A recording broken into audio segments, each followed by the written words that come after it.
आज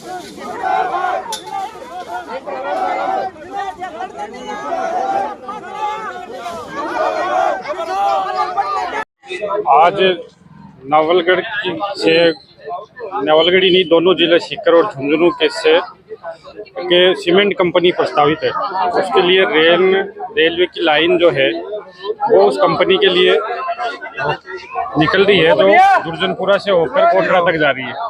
तो वो किसानों की बेशकीमती जो जमीन है उस पर सरकार जबरन एक तरह से कब्जा करना चाहती है। बेशकीमती चीज़ों को औने पौने दामों में लेने के लिए किसानों का रात दिन जब चाहे वो आके वहाँ प्रशासन के साथ धमकाते हैं, डराते हैं और कब्जा करना चाहते हैं। तो इस विषय में आज दोनों जिलों के किसान इकट्ठा होकर यहाँ झुंझुनू कलेक्ट्रेट पर पहुँचे थे और पूरी ताकत के साथ किसानों ने एक मत होकर ये आवाज़ लगाई कि हम किसी भी कीमत पर अपनी बेशकीमती ज़मीन नहीं दे देंगे, चाहे हमें हमारी जान देनी पड़े, क्योंकि ज़मीन किसान मानता है कि ये ज़मीन हमारी माँ है और हमारी पीढ़ियाँ यहाँ न जाने कितनी पीढ़ियाँ यहाँ खप गई, तो हम ज़मीन ऐसे नहीं छोड़ेंगे। अगर सरकार हमसे बैठकर बात करती है और हमारी मांगों को मानती है तो हम कुछ विचार किया जा सकता है। उसके विषय में आज यहाँ किसानों ने बहुत ज़बरदस्त यहाँ अपना विरोध दर्ज कराया है। कलेक्टर साहब से बात हुई है, उन्होंने आश्वासन दिया, देखते हैं आगे क्या होता है। मांगे क्या है प्रमुख रूप से? मांगे ये है कि जो किसानों की ज़मीन है, जिस तरीके से श्री सीमेंट कंपनी का जो यूज है वो कॉमर्शियल यूज है, हम सब जानते हैं, और किसानों की जो ज़मीन है वो लोगों ने यहाँ एकदम बारानी बंजर दिखाकर एकदम कम कीमत, जो हम बता भी नहीं सकते, लाख सवा लाख रुपये बीघा के हिसाब से, तो इस कीमत पर किसानों को कोई कभी भी मंजूर नहीं है। दूसरा, जहाँ से रेलवे की लाइन निकल रही है तो उसके दोनों साइड से सड़क निकाली जाए और किसानों से बैठ कर जो उनकी मांगे हैं, उनकी जैसे आसपास के लोगों को कोई नौकरी उसमें लगाई जाए। इन मांगों का हमने ज्ञापन कलेक्टर साहब को सौंपा है, तो देखते हैं क्या होता है, आश्वासन मिला है। विजेंद्र सिंह काजला, किसान संघर्ष समिति रेलवे लाइन। आज सारे के सारे सीकर और झुंझुनू के जितने भी प्रभावित किसान हैं वो यहाँ जिला कलेक्ट्रेट पहुँचे और एक समूह के रूप में और पूरी ताकत के साथ जी जान से। जो रेल लाइन जा रही है उससे पिछले 1.5 साल से किसान बहुत बुरी तरह से प्रभावित है और अब तो प्रशासन और रेलवे जो सीमेंट कंपनी के जो मुखिया हैं वो इस तरह से मिले हुए हैं, उनकी इतनी मिलीभगत है कि किसानों को अभी उनकी बिना संतुष्टि के, बिना मुआवजे के जोर जबरदस्ती उनके खेतों में जाते हैं, पत्थरगड़ी करते हैं।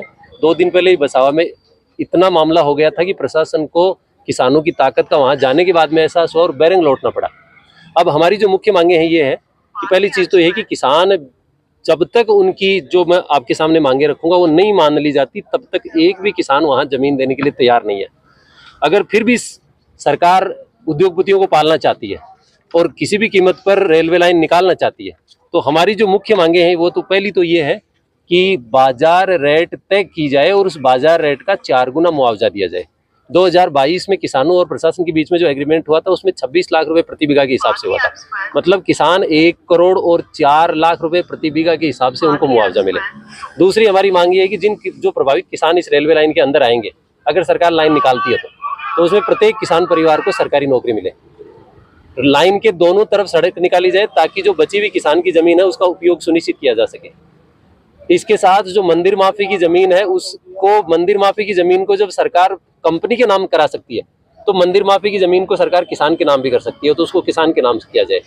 अगला हमारा पॉइंट ये है कि किसानों को बेवजह जोर जबरदस्ती परेशान नहीं किया जाए। नहीं तो किसान चूड़ी नहीं पहनते, वो अन्नदाता है, वो पूरी दुनिया को चलाता है। तो प्रशासन इस बात में थोड़ा सावधानी बरते कि जब तक आप किसानों की सुन नहीं लेते, लिखित में उनकी संतुष्टि नहीं ले लेते, उनकी सारी मांगे पूरी नहीं कर लेते, तब तक अगर अब की बार कोई भी प्रशासन और प्रशासन के अधिकारी खेतों में आए तो वो अपनी जिम्मेदारी खुद तय कर ले। इसके अलावा कलेक्टर साहब ने अभी हमारी पूरी मांगे सुनी। अच्छा, तीसरा अगला पॉइंट हमारा ये है कि एक्ट 2013 का जो एक्ट है उसको पूरी तरह से जब तक फॉलो नहीं किया जाएगा, भूमि अधिग्रहण 2013, एक भी किसान अपनी चाहे जान दे देगा लेकिन जमीन नहीं देगा। अभी हमने कलेक्टर साहब को सारी बातें बताई हैं, उनको हमने जो मोटी मोटी बातें बताई हैं उनमें यह है कि सर सीधी सी बात है कि आप भूमि अधिग्रहण 2013 का फॉलो करके और आगे की कार्रवाई करें, उससे पहले किसान टस से मस नहीं होगा और हम किसी भी कीमत पर जमीन नहीं देंगे।